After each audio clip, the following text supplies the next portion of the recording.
Hello बच्चों, welcome back to online classes of Adi Career Point. तो student, हमारे इस चैनल पे चल रहा है PYQ master stroke series. Yes student, ये सीरीज बहुत स्टूडेंट है आपके बोर्ड एग्जामिनेशन में 95 प्लस मार्क्स अचीव करने के लिए, और बोर्ड एग्जाम्स के प्रीवियस ईयर्स के क्वेश्चन पेपर इसमें बहुत वाइटल रोल प्ले करते हैं। ओके, तो हमने ऑलरेडी डे 1 और डे 2 के जो पार्ट है उनको अपलोड कर दिया है। MCQ क्वेश्चन, 2 मार्क्स के क्वेश्चन, और ये सीरीज जो है, what is the importance about this series is that कि हम इसे सीक्वेंस में कवर कर रहे हैं। जैसे कि आपका क्वेश्चन पेपर का सेट है 59 1 by 1 ऑफ 2024, तो इसके सारे क्वेश्चंस हम एक साथ कवर कर रहे हैं ताकि आपका कोई भी सीक्वेंस आपसे मिस ना हो जाए और आप प्रॉपर तरीके से उसको स्टडी कर पाए। ओके, तो चलिए स्टार्ट करते हैं आज का क्लास, और आज हम कवर करेंगे 4 मार्क्स के क्वेश्चंस। ओके, तो now first question is what 4 marks का, that is assess the economic importance of the European Union, and this question is taken from CBSE 2024 59 1 by 1। Okay, तो इससे आपको क्लैरिटी होगी कि कौन सा क्वेश्चन पेपर आप कवर कर रहे हैं। ओके, तो सबसे पहला क्वेश्चन है assess the economic importance of the European Union। तो यूरोपियन यूनियन का इकोनॉमिक इंपॉर्टेंस क्या है? तो यूरोपियन यूनियन को अगर एक बार मैं रिकॉल करा दूं, तो यूरोपियन यूनियन जो कि अल्टरनेटिव सेंटर्स ऑफ पावर्स के टॉपिक में से एक है, and this is one of the organization जो कि आपका यूरोप में लोकेटेड है, और यूरोपियन यूनियन अपने आप को एक सुप्रानेशनल ऑर्गेनाइजेशन के रूप में ट्रीट करता है, और इसके आपके पॉलिटिकल, इकोनॉमिक और सोशल कॉन्सिक्वेंसेस है। ओके, तो चलिए अभी सबसे पहले, और हाँ, इसके अलावा मिलिट्री भी है। तो सबसे पहले यहाँ पर क्वेश्चन क्या पूछा है उस पर अब फोकस करते हैं कि यूरोपियन यूनियन का इकोनॉमिक इंपॉर्टेंस क्या है। तो स्टूडेंट, वेरी इंपॉर्टेंट कि आखिर ये यूरोपियन यूनियन बनने का बैकग्राउंड क्या था। यूरोपियन यूनियन बनता है because of the Marshall aid, और आपका कब बनता है? ये जो आपका यूएसए जो है उसने जब यूरोप के इकोनॉमी को रिकवर करने के लिए एड प्रोवाइड किया था अंडर द मार्शल प्लान, तब फिर आपका यूरोपियन यूनियन बनता है। तो यूरोपियन यूनियन एक्चुअली जब पहला बनता है, it was an economic organization. तो आप इसका इकोनॉमिक इंपॉर्टेंस क्या है यूरोपियन यूनियन का? So European Union is the world second largest economy. Very important, European Union is the world second largest economy. इसका मतलब ये मत समझिए कि यूरोपियन यूनियन अपने आप में कोई कंट्री है या कंट्री के रूप में प्रिटेंड कर रहा है, नहीं। यूरोपियन यूनियन जो है यूरोप की कंट्रीज का मिला हुआ एक ऑर्गेनाइजेशन है, और ये जो है इसकी कंबाइंड इकोनॉमी जो है ये वर्ल्ड की सेकेंड लार्जेस्ट इकोनॉमी है, next to that of the USA. लेकिन हाँ, इसका कंपैरिजन हम कंट्री के साथ कर रहे हैं, यूएसए के साथ कर रहे हैं, किसी रीजनल ऑर्गेनाइजेशन के साथ हम इसका कंपैरिजन नहीं कर रहे हैं। तो यूरोपियन यूनियन क्या है? यूरोपियन यूनियन ये इसका क्या है? What is the economic importance? That it is the world second largest economy next to that of the USA. तो वर्ल्ड का फर्स्ट लार्जेस्ट इकोनॉमी कौन सा है? वर्ल्ड का फर्स्ट लार्जेस्ट इकोनॉमी है अमेरिका का। And what about the another economic importance of the European Union? Its share of the world trade. तो world trade में इसका शेयर कितना है? तो वर्ल्ड ट्रेड में इसका शेयर जो है which is much larger than that of the United state. तो यूनाइटेड स्टेट जो कि एक सिंगल कंट्री है, और इस कंट्री का वर्ल्ड ट्रेड में शेयर जो है, अगर हम कंट्री के वाइज देखें तो कंट्री के अकॉर्डिंग जो है यूएसए का ट्रेड अकेले बहुत ज्यादा है। लेकिन अगर हम यूरोपियन यूनियन के साथ इसका कंपैरिजन करें तो यूरोपियन यूनियन का जो कंबाइंड आपका शेयर है, आपका ग्लोबल ट्रेड में जो शेयर है, that is largest than the USA. Okay, and its economic power gives it influence over its closest neighbors as well as in Asia and Africa. तो इसका इकोनॉमिक पावर, यानी कि ये जो यूरोपियन यूनियन जो कि इतना पावरफुल है, इतना इकोनॉमिकली एडवांस है, इकोनॉमिकली पावरफुल है, तो ये अपने जो पड़ोसी जो कॉन्टिनेंट है, पड़ोसी जो कंट्रीज है, उन सबको ये इन्फ्लुएंस करता है, जैसे कि एशियन कंट्रीज को और अफ्रीकन कंट्रीज को भी इन्फ्लुएंस करता है। And it also functions as an important bloc के रूप में काम कर रहा है। वेरी इंपॉर्टेंट, यूरोपियन यूनियन कैसे काम कर रहा है? European Union is actually functioning as an important bloc. इसके पहले ये जो ब्लॉक जो है हमने किसके लिए यूज किया था वर्ल्ड पॉलिटिक्स वाले बुक में, तो ब्लॉक जो है आपका कैपिटलिस्ट ब्लॉक और सोशलिस्ट ब्लॉक के रूप में यूज हुआ था, but now here we are using that bloc for European Union कि ये एक इम्पोर्टेंट इकोनॉमिक ब्लॉक के रूप में काम कर रहा है इन इंटरनेशनल इकोनॉमिक ऑर्गेनाइजेशन जैसे कि वर्ल्ड ट्रेड ऑर्गेनाइजेशन। ठीक है, तो ये हो गए आपके 4 important economic importance of what European union. European union economically कितना एडवांस है और इसकी इकोनॉमी जो है ये आपकी वर्ल्ड की सेकंड लार्जेस्ट इकोनॉमी है। इसकी वजह से इसका इन्फ्लुएंस जो है इसके आसपास के कॉन्टिनेंट में भी बहुत ज्यादा है। बट वेरी इंपॉर्टेंट पॉइंट इससे रिलेटेड जो कि इसका नेगेटिव में आ जाएगा, जैसे कि यूरोपियन यूनियन की जो इकोनॉमी है वो यूरोपियन यूनियन की अकेले की नहीं है, जितने भी इनके मेंबर कंट्री है सबकी कंबाइंड इकोनॉमी को मिलाकर के it is the world second largest economy. And another very important point related with European Union is that कि जो भी country those who are at present time the part of European Union at any time वो European Union छोड़कर निकल सकते हैं, जैसे कि ब्रिटेन, राइट। तो ब्रिटेन पहले यूरोपियन यूनियन के ओल्ड मेंबर में से एक था, लेकिन अब Britain is not the part of European Union. Okay, now question number 2, analyse the role of the European Union. Yes student, and this question is also taken from the same set and it is also a 4 marks question. Now this is another question from the same topic, that is European Union as a supranational organisation. तो बच्चों मैंने आपको बताया था कि 4 marks के जो questions है उसमें कुछ और वाले क्वेश्चंस भी आते हैं, और मतलब आप या तो ये करो या वो करो। तो यहाँ पर ये जो सेकंड क्वेश्चन है दैट इज द और पार्ट क्वेश्चन, इसलिए यहाँ पर यूरोपियन यूनियन वाली टॉपिक जो रिपीट हो रही है, यानी कि the question is taken from the alternative centers of power से। चाहे तो वहां से वो राइज ऑफ चाइनीज इकोनॉमी भी कवर कर सकते थे, या तो फिर वहां से एशियन को भी कवर कर सकते थे, but they cover the only one particular topic that is Europe. और अभी मैंने आपको इसे एक सुप्रानेशनल ऑर्गेनाइजेशन के रूप में पढ़ाया। Now here is the question that European Union का role as a supranational organisation with the help of examples. So now अब जब ये क्वेश्चन आता है तो इसमें आपको क्या करना पड़ेगा, क्योंकि पहले वाले क्वेश्चन में यूरोप का इकोनॉमिक इन्फ्लुएंस पूरी तरह से क्लियर था कि यूरोपियन यूनियन का इकोनॉमिक इन्फ्लुएंस क्या होगा, बस आपको वही बताना है, यानी कि इकोनॉमिक जो उसका इन्फ्लुएंस है बस उसे कवर करना है। लेकिन जब टॉपिक आती है सुप्रानेशनल ऑर्गेनाइजेशन तो इसमें आपको क्या क्या कवर करना है, इसमें आपको यूरोपियन यूनियन को हमें अगर सुप्रानेशनल ऑर्गेनाइजेशन बताना है कि हाउ ये कैसे अपने आप को सुप्रानेशनल ऑर्गेनाइजेशन जो है कंसीडर कर रहा है, इसके लिए आपको क्या कवर करना पड़ेगा, इसके लिए आपको इकोनॉमिक इन्फ्लुएंस भी इसका कवर करना पड़ेगा, इसके लिए आपको इसका पॉलिटिकल एंड डिप्लोमेटिक इन्फ्लुएंस भी कवर करना पड़ेगा, और इसके साथ साथ आपको इसका मिलिट्री इन्फ्लुएंस भी कवर करना पड़ेगा। और अगर ये तीनों फील्ड में अगर ये स्ट्रॉन्गेस्ट है तब हम कह सकते हैं यस यूरोपियन यूनियन जो है वो आपका सुप्रानेशनल ऑर्गेनाइजेशन के रूप में एक्ट कर रहा है। तो अब इस स्टेटमेंट को कैसे जस्टिफाई करेंगे that European Union is acting as a supranational organisation.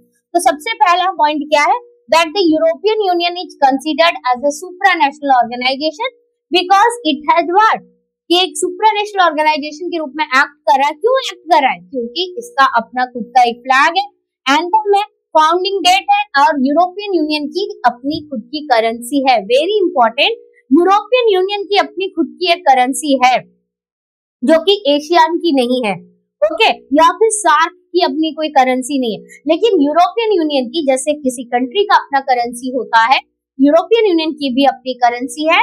And what is the name of that currency, the name of that currency is euro.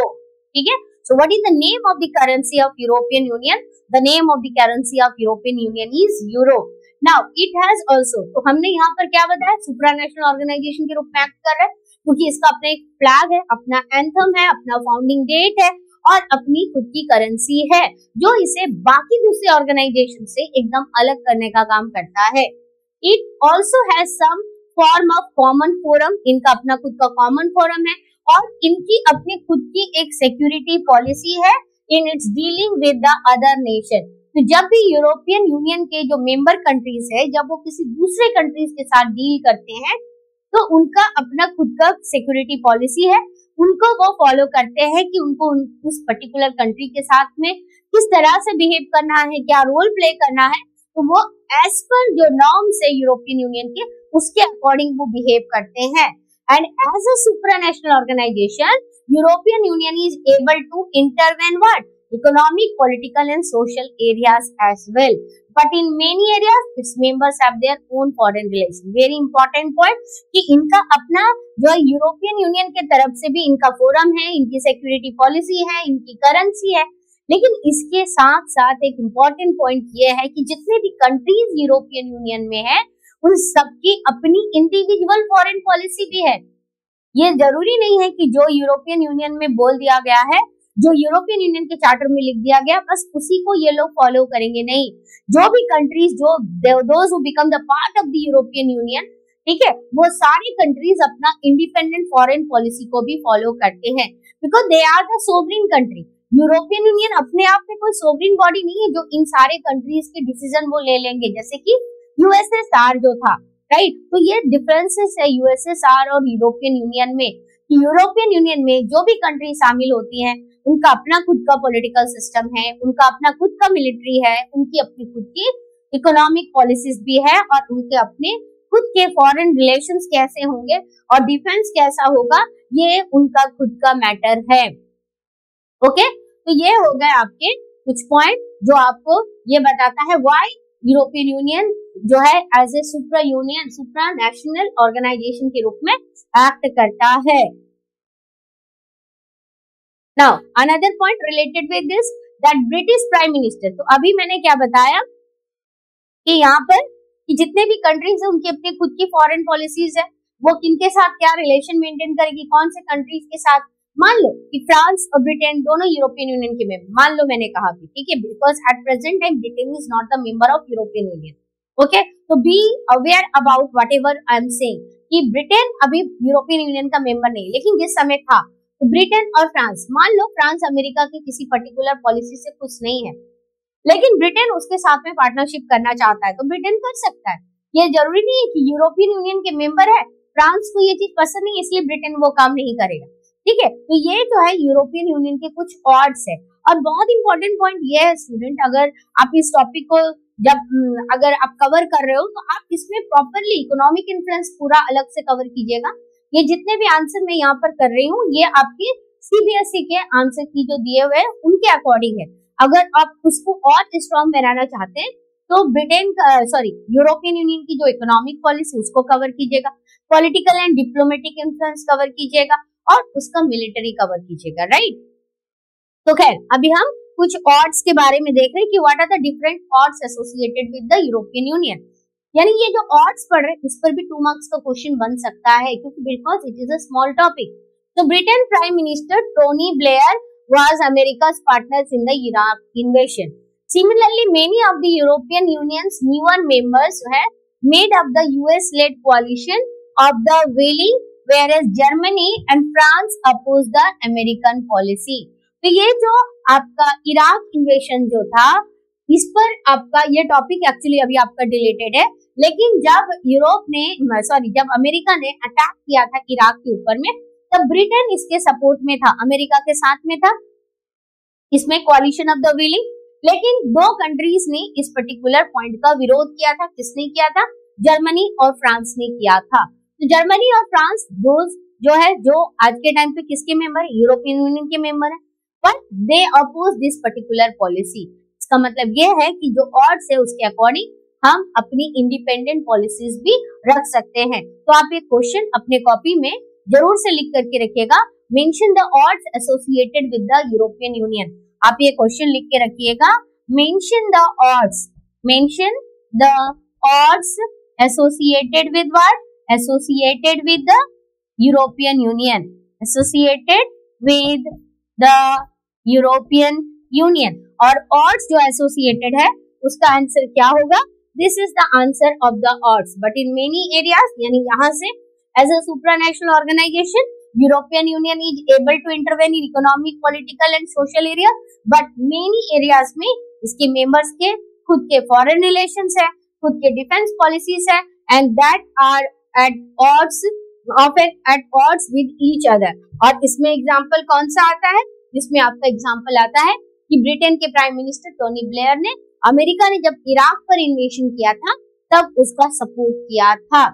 Okay, लेकिन और कई सारे दूसरे कंट्रीज ने भी इसका सपोर्ट किया था, लेकिन जर्मनी और फ्रांस ने सपोर्ट नहीं किया था। तो इनमें से कोई भी 4 पॉइंट अगर आप, लेकिन ये तो हो गया आपका ऑड्स के बारे में, लेकिन जो भी मैंने पॉइंट यहाँ पर डिस्कस किया आपके साथ में, आप अगर उन पॉइंट्स को अपने 4 पॉइंट को आप अपने कॉपी में लिखोगे तो you will get the 4 marks for that. Okay, now describe any 4 criteria proposed in 1997 for new permanent and non-permanent member of the UN Security Council। तो अब एक बार पहले इस क्वेश्चन में जाने से आगे एक रिवाइज करें कि यूएन सिक्योरिटी काउंसिल से रिलेटेड ये क्या टॉपिक है। तो this topic is actually associated with the reforms of the UN. तो यूएन बना कब? यूएन आपका बनता है 1945 में यूएन बना, राइट? 1945 में यूएन बना, लेकिन यूएन जब बना उसके बाद से लेकर के आज तक यूएन के जो मेंबरशिप है परमानेंट मेंबर्स में, उनके नंबर्स 5 के 5 है। जबकि 1990s के बाद के सिनेरियो पूरी तरह से बहुत ज्यादा चेंज हो चुके थे, लेकिन फिर भी यूएन के परमानेंट मेंबर्स में कोई चेंज नहीं हुआ। और किसके परमानेंट, कहां पर परमानेंट मेंबर्स होते हैं? यूएन के सिक्योरिटी काउंसिल में परमानेंट मेंबर्स होते हैं। यानी कि 2 तरह के मेंबरशिप का क्राइटेरिया है, एक परमानेंट मेंबर और एक हो गया नॉन परमानेंट मेंबर। तो परमानेंट मेंबर कितने होंगे? परमानेंट मेंबर 5 होंगे और नॉन परमानेंट मेंबर आज के टाइम पे 10 है। तो अब आप बताइए, एक ऐसा ऑर्गेनाइजेशन, एक ऐसा इंटरनेशनल ऑर्गेनाइजेशन जहां 193 मेंबर्स है, लेकिन वहां पर परमानेंट और नॉन परमानेंट मेंबर को मिलाकर ओनली 15 है, क्या सच में ये जस्टिफाई है? तो कई लोगों ने इस चीज को लेकर के जो है क्वेश्चन रेज किया, and they complain in the UN and they wanted the reform in the UN structure and policies, and it is related with the structures of the UN, जहां पर यूएन के परमानेंट और non permanent member कौन होंगे। तो इसे लेकर के यूएन के जो सेक्रेटरी जनरल थे कोफी अन्नान, उन्होंने एक इनिशिएटिव लिया था कि क्या है, कैसे हम इसको सुधारेंगे। तो कई सारे सजेशंस आए थे कि आखिर अब जब 1945 में किसी कंट्री को परमानेंट मेंबर बनाया गया, यानी कि यूएस को, आपका यूएसएसआर को, उस समय यूएसएसआर, बट नाउ यूएसएसआर के बदले रशिया है, राइट? इसके अलावा ब्रिटेन है, चाइना है, फ्रांस है। तो ये जो परमानेंट मेंबर्स जो बने उस टाइम पे, because they were at that time बहुत ही पावरफुल थे, इसलिए उनको परमानेंट मेंबर बनाया गया। और ये जो है they were the victors of the war, US, USSR और आपका ब्रिटेन, ठीक है। लेकिन आज के टाइम पे सिनेरियो बदल चुका है। आज के टाइम पे बहुत सारे कंट्रीज जो है पावरफुल बन रहे हैं प्रेजेंट कंडीशन में। लेकिन अब बात आती है कि पहले तो हमने कंडीशन डिसाइड कर लिया कि किस बेसिस पर हमको इसे परमानेंट मेंबरशिप देना है, क्योंकि वो उस समय के पावरफुल कंट्रीज थे और उनका एक भी डिसीजन जो है वो बहुत सारे चेंजेस कर सकता था। लेकिन अब किस कंडीशन के बेसिस पर हम रखें? अब हम क्या क्राइटेरिया अडॉप्ट करें कि हम परमानेंट और नॉन परमानेंट के नंबर्स को इंक्रीज कर पाए? तो उससे रिलेटेड कुछ सजेशंस आए, ठीक है। These are just the suggestion कि what are the criteria proposed to become the permanent member of the UN. Number 1, जिस कंट्री को परमानेंट मेंबर या नॉन परमानेंट मेंबर का सीट मिले, मेजर इकोनॉमिक पावर होना चाहिए परमानेंट मेंबर के लिए, स्पेशली मेजर मिलिट्री पावर होना चाहिए, यानी कि इकोनॉमिक कंडीशन भी उस कंट्री का बहुत अच्छा होना चाहिए, मिलिट्री कंडीशन भी बहुत अच्छा होना चाहिए। नेक्स्ट, रेगुलर कंट्रीब्यूटर होना चाहिए to the UN budget, UN के बजट में उनका रेगुलर कंट्रीब्यूशन होना चाहिए, राइट? क्योंकि यूएन जो है वो इंडिपेंडेंट कोई ऐसा बॉडी नहीं है कि जिसके पास अपना कोई रेवेन्यू का सोर्स है। यूएन जो है उसमें कंट्रीज जो है बजट जो है अपने तरफ से फाइनेंशियल कंट्रीब्यूशंस करते हैं, जिससे यूएन जो है इंटरनेशनल लेवल पे अपनी एक्टिविटी को रन करते हैं। ओके, तो इसलिए substantial contributor to the UN budget. Big population के लिए कहा गया है कि अगर एक कंट्री अगर यूएन का परमानेंट मेंबर बनना चाहता है तो बिग पॉपुलेशन होना चाहिए, और वो कंट्री जो यूएन का परमानेंट मेंबर बनना चाहता है तो उसे ह्यूमन राइट्स का रेस्पेक्ट करना चाहिए और वो कंट्री डेमोक्रेसी का सपोर्टर होना चाहिए, राइट। वो कंट्री ऐसा नहीं होना चाहिए कि वो अपने ही लोगों को परेशान कर रहा है। वो डिक्टेटर कंट्री, तो डिक्टेटर होगा तो फिर उसको यूएन का परमानेंट मेंबरशिप देकर के कोई फायदा नहीं है, क्योंकि यूएन का मेन मोटिव क्या है? यूएन का मेन मोटिव है, मेन ऑब्जेक्टिव क्या है कि पीस लाना, पीसफुल जो है रिजोल्यूशन ऑफ द कॉन्फ्लिक्ट। अगर कोई भी प्रॉब्लम्स हो तो उसको पीसफुली रिजॉल्व करना, कि कैसे हम उसको शांतिपूर्वक जो है उस पर्टिकुलर प्रॉब्लम को एंड करें, ना कि हम वॉर के लिए जाए। वॉर जो है वो एंड होना चाहिए, एंड होना। What is this and? And means what? जब हमारे पास कोई ऑप्शन नहीं बच जाते हैं तब जाकर के हम अटैक करेंगे, जैसे कि जब आपका इराक ने जिस पर कुवैत पर अटैक किया था, फर्स्ट गल्फ वॉर, ये टॉपिक आपका डिलीटेड है, ओके। लेकिन ये एक एग्जाम्पल के रूप में है, जब आपने देखा इराक ने क्या किया, कुवैत के ऊपर अटैक किया था, और इराक ने जो कुवैत के ऊपर अटैक किया था वो गलत तरीके से अटैक किया था, और उसको बहुत तरह से समझाने की कोशिश की गई कि भाई कुवैत के ऊपर अटैक मत करो, शांत हो जाओ, झगड़ा बंद करो। लेकिन जब वो नहीं माना तब फिर जो है इराक के ऊपर अटैक किया गया था, which was known as first gulf war, ठीक है, जिसे ऑपरेशन डेजर्ट स्टॉर्म के नाम से भी जाना जाता है, जो उसका कोड नेम है, ओके। तब जाकर के ही हम युद्ध के लिए गए थे, यानी कि युद्ध जो है वो एकदम एंड वाले पॉइंट में आता है, ना कि बिगनिंग में। यानी कि हम युद्ध को रोकने के लिए वो सारे तरीके से डिप्लोमेटिकली उनसे बातें करेंगे, शांतिपूर्वक बात करेंगे कि आप युद्ध लड़ने तभी जाओ जब आपका कोई सॉल्यूशन नहीं निकल रहा है, लेकिन पहले आप शांति से उसको समझाने की कोशिश करो। तो जब कोई भी कंट्री परमानेंट मेंबर बनना चाहता है तो अगर उनके ये फीचर्स होंगे तो हम डेफिनेटली उस कंट्री को परमानेंट मेंबर का क्राइटेरिया देंगे। ये सजेशंस आया है, ठीक है। तो दीज आर द सजेशंस, लेकिन अभी तक इन सजेशंस को इम्प्लीमेंट नहीं किया गया। परमानेंट मेंबर तो 5 है जो कि हमेशा के लिए, नॉन परमानेंट मेंबर जो है वो अभी 10 है, और वो हर 2 साल के बाद में चेंज होते रहते हैं। 2 years का उनका टेन्योर होता है, और immediately they are not eligible for re election, okay. Now question number 4, what is the primary goal of human security? तो आप फिर से आ जाओ security in the contemporary world वाले टॉपिक में, कि what is the primary goal of human security? Human security का प्राइमरी गोल क्या होना चाहिए, and explain the difference between the narrow and broad concept of human security. तो सबसे पहले बात करते हैं ह्यूमन सिक्योरिटी। तो अगर हम सिक्योरिटी के कॉन्सेप्ट में जाए, what is security?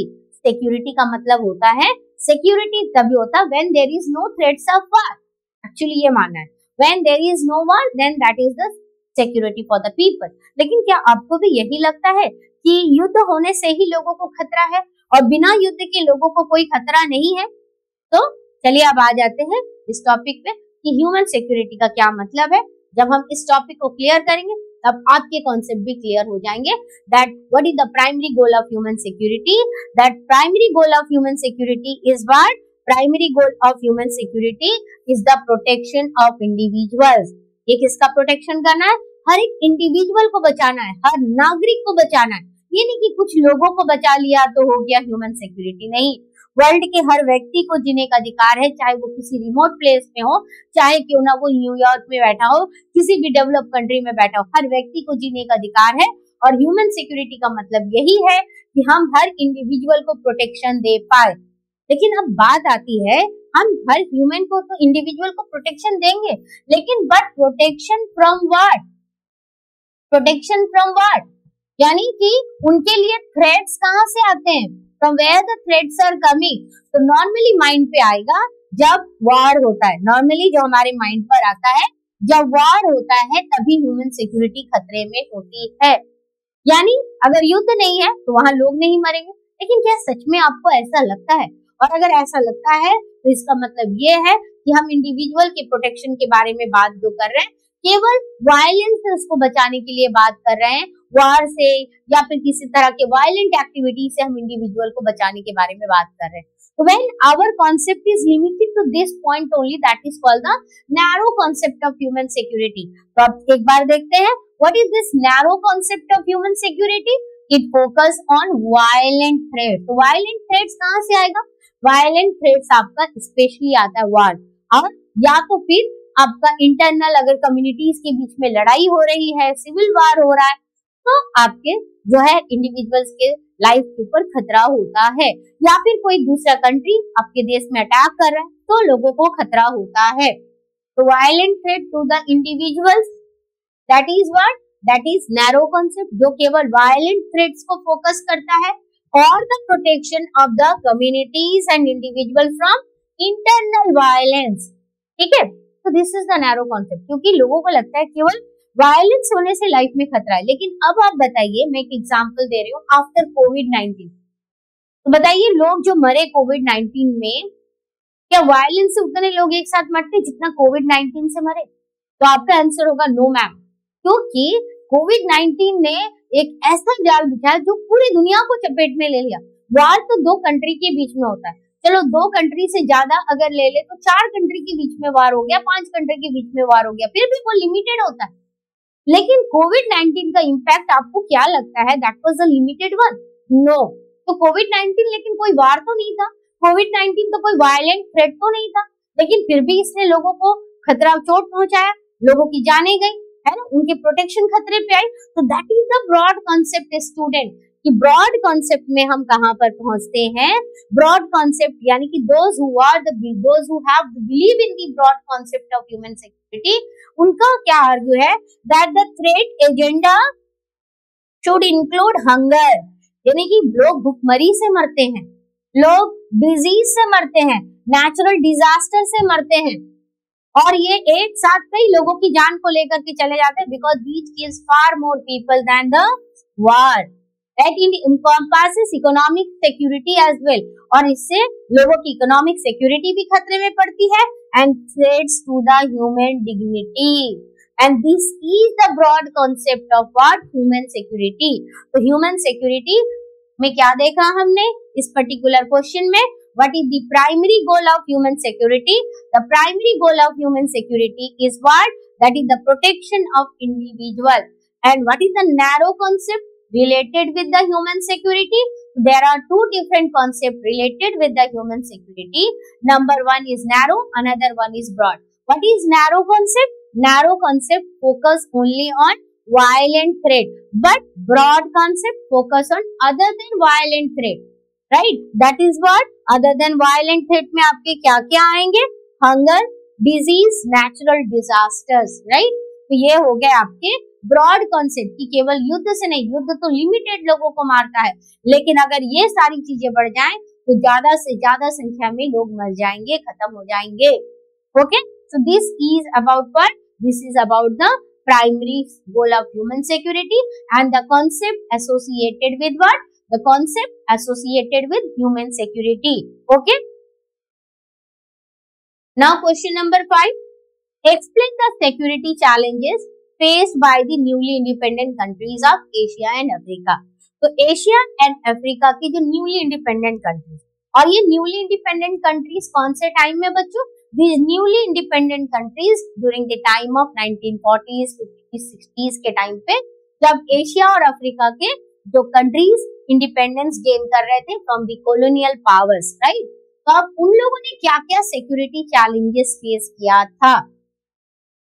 The challenges faced by the newly independent countries are, number 1, they face the prospect of military conflict। Very important, इसमें मैं जिन कीवर्ड्स को हाईलाइट कर रही हूँ, आप भी अपना आंसर लिखकर उसे हाईलाइट कीजिएगा, या आप इन कीवर्ड्स को अपने कॉपी में लिखिएगा।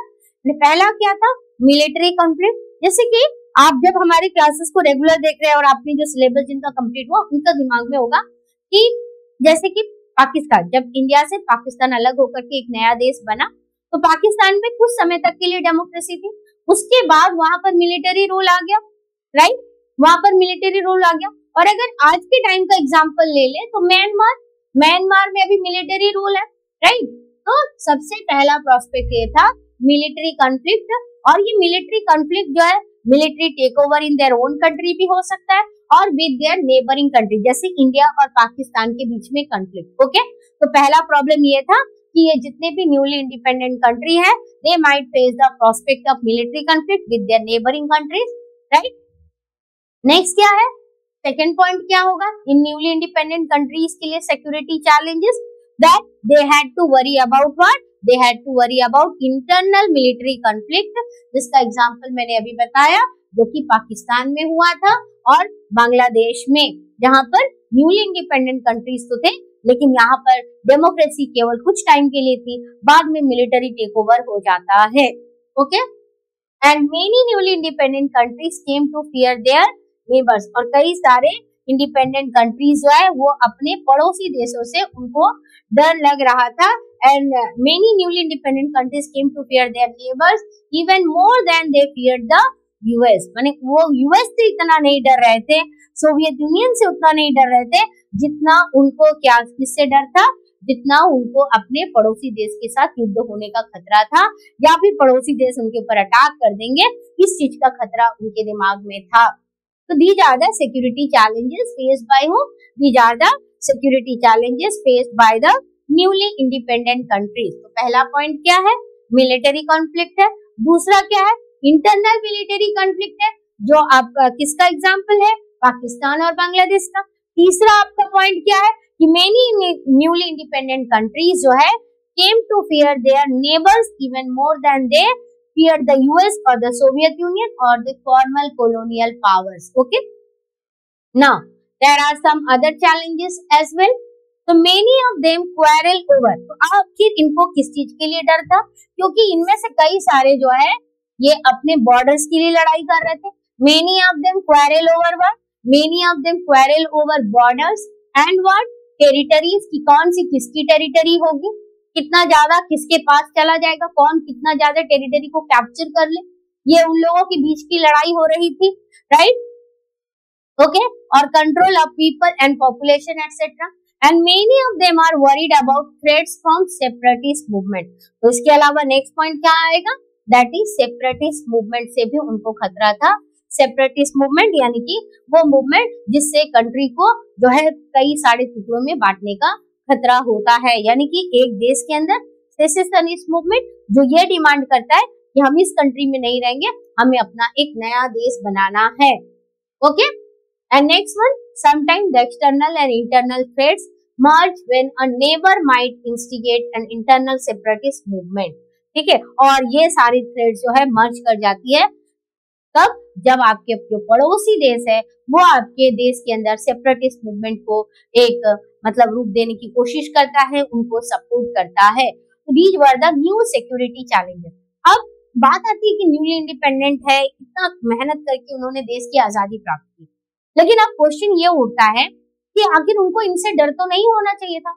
तो डर इसलिए था इनको एक्चुअली क्योंकि उनके पास अपनी उस समय उतनी मिलिट्री स्ट्रांग नहीं थी.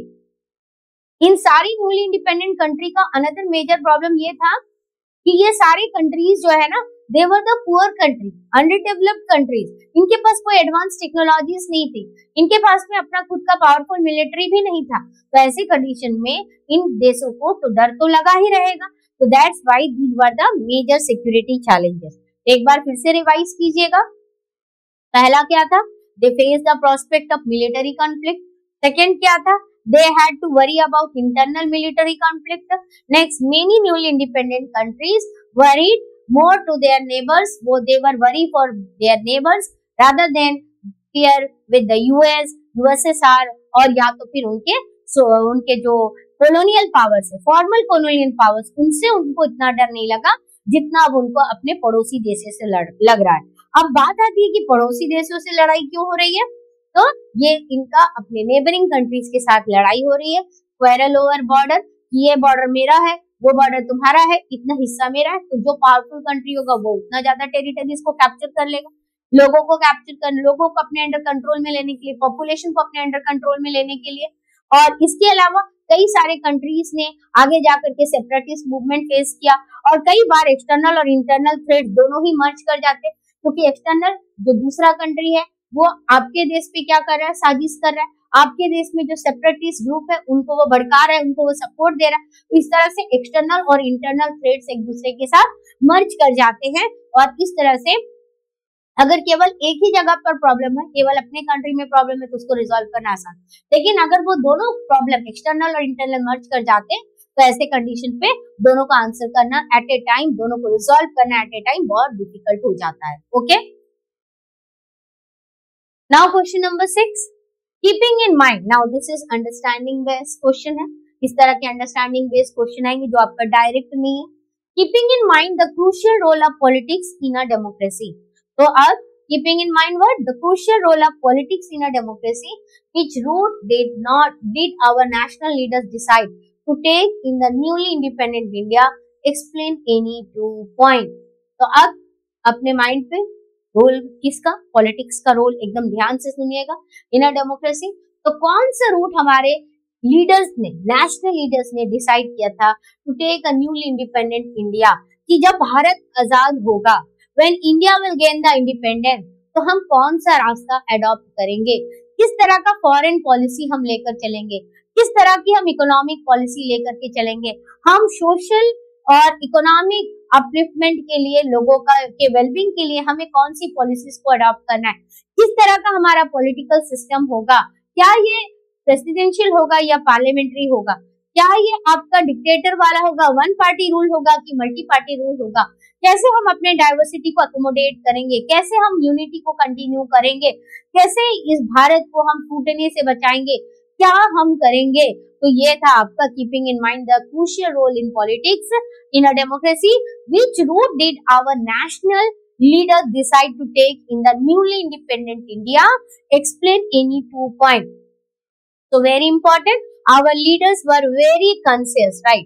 हमारे जो लीडर्स थे वो बहुत ही सचेत थे अब the critical role of politics. वो जानते थे कि अगर हम एक पावरफुल कॉन्स्टिट्यूशन नहीं बनाएंगे, हम अगर एक पावरफुल सिस्टम नहीं बनाएंगे, तो आने वाले टाइम पे हमारा देश भी कई सारे प्रॉब्लम्स को फेस कर सकता है, ठीक है।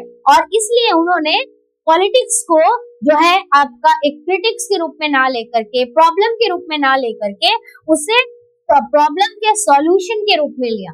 पॉलिटिक्स इनके लिए कोई प्रॉब्लम नहीं थी, बल्कि इसी पॉलिटिक्स से प्रॉब्लम के सॉल्यूशन को निकालने का रास्ता हमारे लीडर्स ने बनाया। So every society need to decide how it will govern and regulate itself, and they are always different policy alternative to chosen from, ठीक है। So they did not see politics as what? As a problem. They saw it as a way of solving the problem. And every society need to decide how it will govern and regulate itself. और हर independent society को, हर independent country को पहले से ये decide करना है कि अगर देश आजाद होगा तो वो अपने आप को कैसे आगे रन करेंगे, कौन सी पॉलिसीज को वो अडॉप्ट करेंगे, उनकी सोसाइटी के लिए बेस्ट क्या होगा, और उसके लिए विदाउट एनी ग्रीड उनको काम करना है। And they are always different, there are always what, different policy alternative to chosen from, okay, there are different alternative chosen policies chosen from, and there are why, क्यों हमें alternative policies choose करनी है, अलग policies choose करनी है। जो policy America में है वो इंडिया के लिए एप्लीकेबल क्यों नहीं हो सकती, जो पॉलिसी यूएसएसआर फॉलो कर रहा है वो इंडिया के लिए एप्लीकेबल क्यों नहीं हो सकती, नहीं हो सकती। क्यों नहीं हो सकती, क्योंकि अमेरिका में उतनी डाइवर्सिटी नहीं है जितनी इंडिया में डाइवर्सिटी, राइट। यूएसएसआर का स्ट्रक्चर पूरी तरह से अलग है, इंडिया का स्ट्रक्चर पूरी तरह से अलग है। तो हम पूरे तरह से यूएस के मॉडल को अडॉप्ट करेंगे और ना ही हम यूएसएसआर के मॉडल को अडॉप्ट करेंगे, बल्कि हम हमारे देश के लिए एक यूनिक मॉडल को अडॉप्ट करेंगे, क्योंकि यहाँ पर डिफरेंट ग्रुप है with different and conflicting aspirations. And how do we resolve these differences? Democratic politics is an answer to this question, and that's why India adopted representative democracy, और इसलिए India ने representative democracy को adopt किया था। तो अब आप समझ रहे किस तरह से घुमा हुआ क्वेश्चन है। ये नहीं पूछा that why did India adopted representative democracy, आप ये भी क्वेश्चन लिख के रखना, यहाँ से क्वेश्चन बनेगा that why did India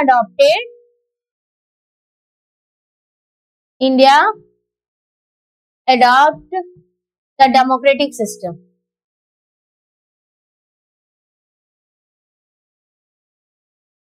और रिप्रेजेंटेटिव डेमोक्रेसी, आप ये लिख के रखिएगा, रिप्रेजेंटेटिव डेमोक्रेसी।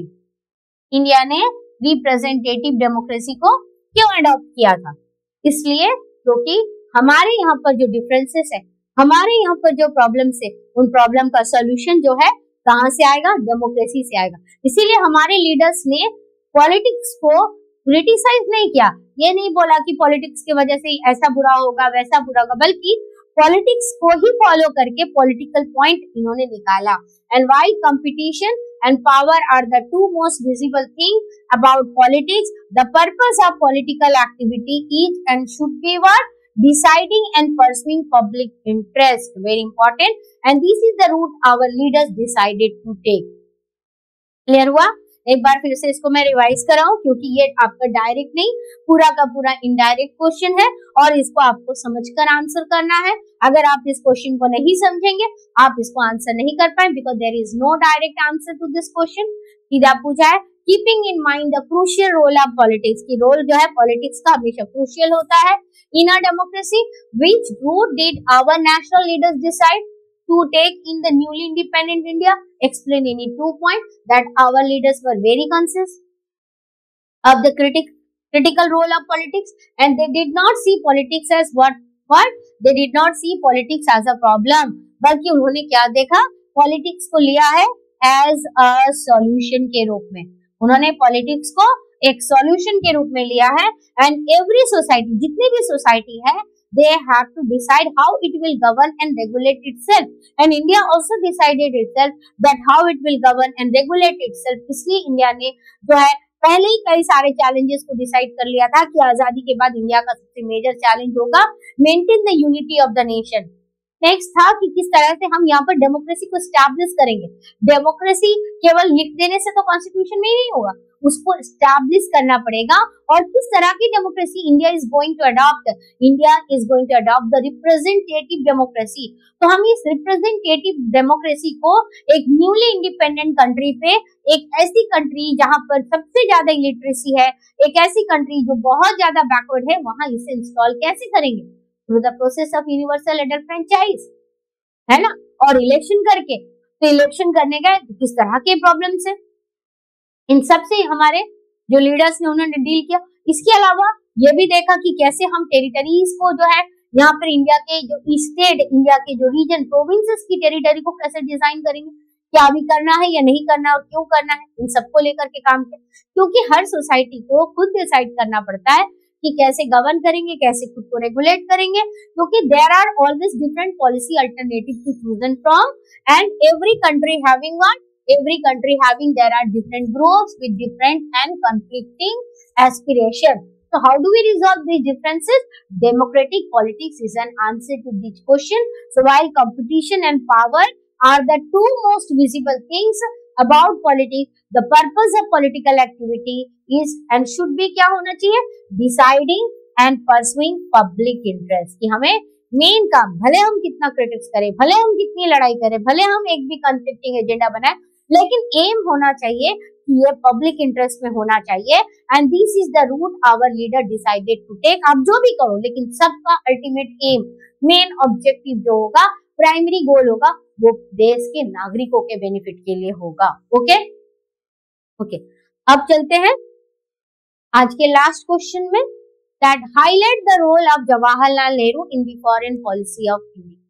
तो जब भारत इंडिपेंडेंट हुआ तो उस समय प्रधानमंत्री जी जवाहरलाल नेहरू जी प्रधानमंत्री भी थे और उसके बाद में जवाहरलाल नेहरू जी जो है he was also the foreign minister of his own cabinet. तो उन्होंने जो फॉरेन पॉलिसी ड्राफ्ट किया that was very important at that time, क्योंकि उस समय के सिनेरियो को एक बार ध्यान में लाइए कि उस समय कैसा माहौल था. उस समय जो है वर्ल्ड दो पावर ब्लॉक में डिवाइड होकर के था, एक कैपिटलिस्ट ब्लॉक, एक सोशलिस्ट ब्लॉक में डिवाइडेड था, राइट. तो अब ऐसे कंडीशन में इंडिया अगर सोशलिस्ट ब्लॉक को ज्वाइन करे तो भी प्रॉब्लम है, कैपिटलिस्ट ब्लॉक को ज्वाइन करे तो भी प्रॉब्लम है.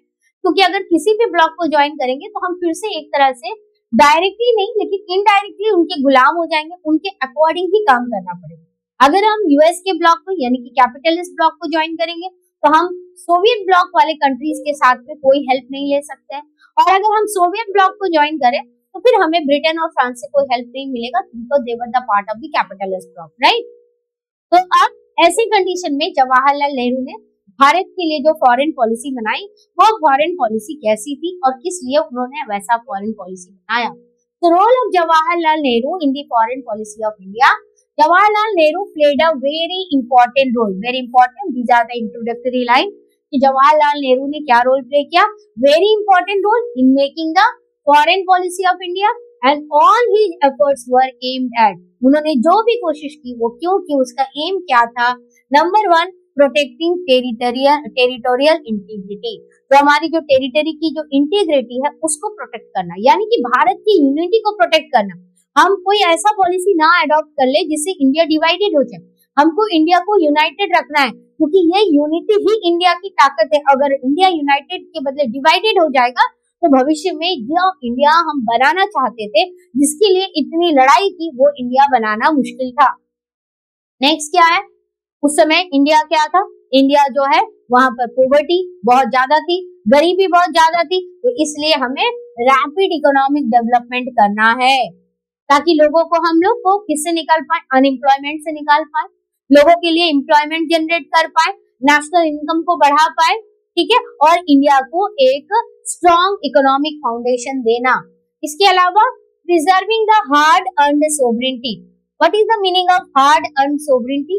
ये जो sovereignty, that is the supreme decision making power, ये जो हमारा सुप्रीम डिसीजन मेकिंग पावर जो हमें मिला है, जो हमने अंग्रेजों से लड़कर लिया है, उस सोवरेनिटी को दोबारा खतरे में नहीं डालना है कि हमारा इंटरनल और एक्सटर्नल डिसीजन हम क्या लेंगे ये कोई दूसरा कंट्री डिसाइड करेगा, बल्कि हमारा इंटरनल डिसीजन क्या होगा वो भी हम डिसाइड करेंगे। हम एक्सटर्नली यानी कि फॉरेन कौन से कंट्रीज के साथ क्या रिलेशन एस्टैब्लिश करना चाहते हैं वो भी हम डिसाइड करेंगे, ना कि कोई दूसरा कंट्री डिसाइड करेगा। And that is called the preserving. Preserving मतलब बचा के रखना। किसको बचा के रखना? The hard earned sovereignty.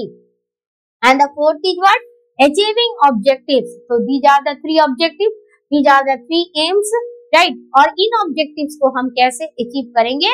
Through the strategy of non alignment, that means NAM के थ्रू जो है हम इसको अचीव करेंगे। Not to join any of the power block, ठीक है, किसी भी पावर ब्लॉक को ज्वाइन नहीं करेंगे और इस स्ट्रेटेजी को हमने जो ऑब्जेक्टिव बनाया है उसको हम अचीव करेंगे। ओके, तो यहाँ से आपका 3 major objectives of the Nehru's foreign policy और India's foreign policy at the time of independence and how did India wanted to achieve that, ये भी हमारा कंप्लीट हो गया। तो ये थे आज के 7 क्वेश्चंस ऑफ 4 मार्क्स। अगले वीडियो में हम और कई सारे 4 मार्क्स के क्वेश्चंस को डिस्कस करेंगे। ओके, तो स्टूडेंट इन वीडियोस को देखकर आप अपने सीरीज में सारे टॉपिक को कंप्लीट कीजिए, क्योंकि ये सारे क्वेश्चंस आपको बोर्ड एग्जाम के रिवीजन के लिए बहुत हेल्पफुल होंगे। Okay, so thank you for watching this video. फिर मिलते हैं अगले वीडियो में। नमस्कार।